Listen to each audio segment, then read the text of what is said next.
Jesus says, "Do not think that I've come to abolish the law or the prophets. I have not come to abolish them, but to fulfill them."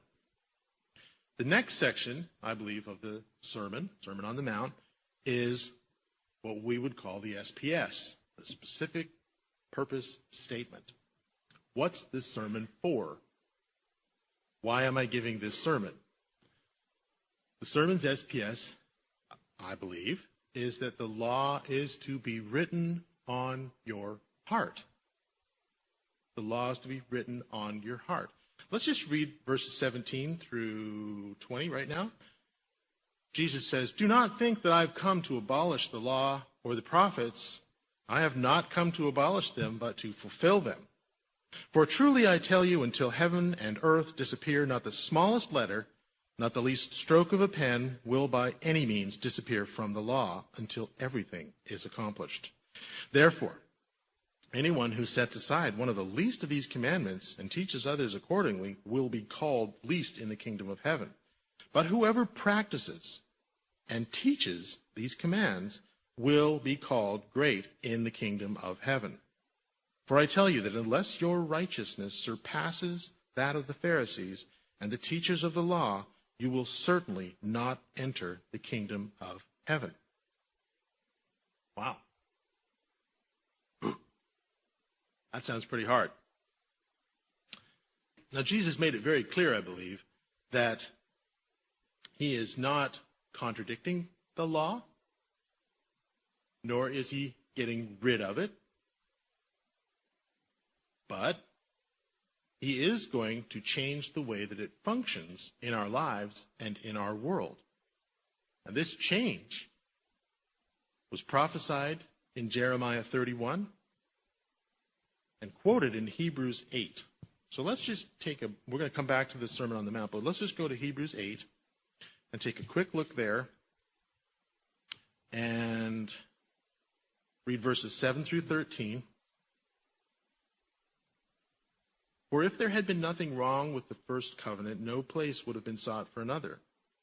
But God found fault with the people, not with the law, not with the words that he'd written down. The fault was with the people." And if you go back, you'll see the fault was they did not have the heart in them to obey.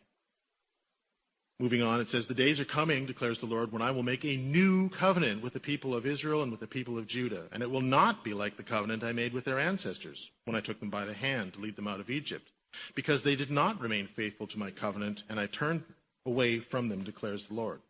This is the covenant I will establish with the people of Israel at that time, declares the Lord. I will put my laws in their minds and write them on their hearts. I will be their God. They will be my people. And no longer will they teach their neighbor or say to one another, 'Know the Lord,' because they will all know me, from the least of them to the greatest, for I will forgive their wickedness and I will remember their sins no more."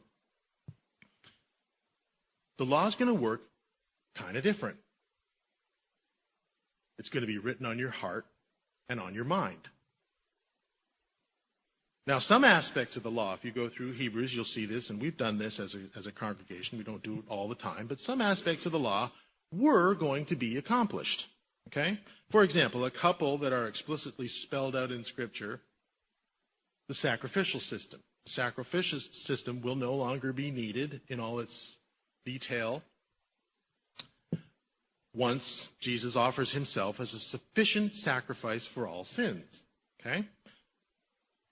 The priesthood with all its regulations and instructions will be replaced, has been replaced, I guess from our point of view, has been replaced, beginning with the new high priest, Jesus himself. And these things are explicitly written out in the New Testament. Both institutions, however, remain, and they're still part of the plan, but they're very much changed. Sacrifice is still a big part of the new covenant. There is still a priesthood, but now it's the ministers of Jesus Christ. But they very much changed from what they were. And Hebrews goes through that. That's not our goal right here. So some aspects of the law were going to be accomplished. Other aspects of the law, as we will see, are going to be magnified.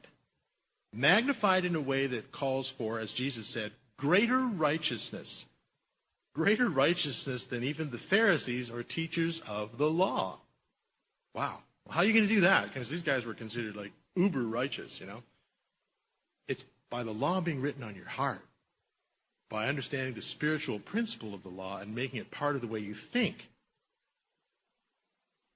The law, as Jesus will demonstrate here, is to be expanded in a way that internalizes not just the law, but the concept of the law, making it a part of how you think, how you feel, or, if you will, no longer written on stones or scrolls or pages of paper or on an LCD screen that you might be scrolling your way through as you sit there, but written on your heart.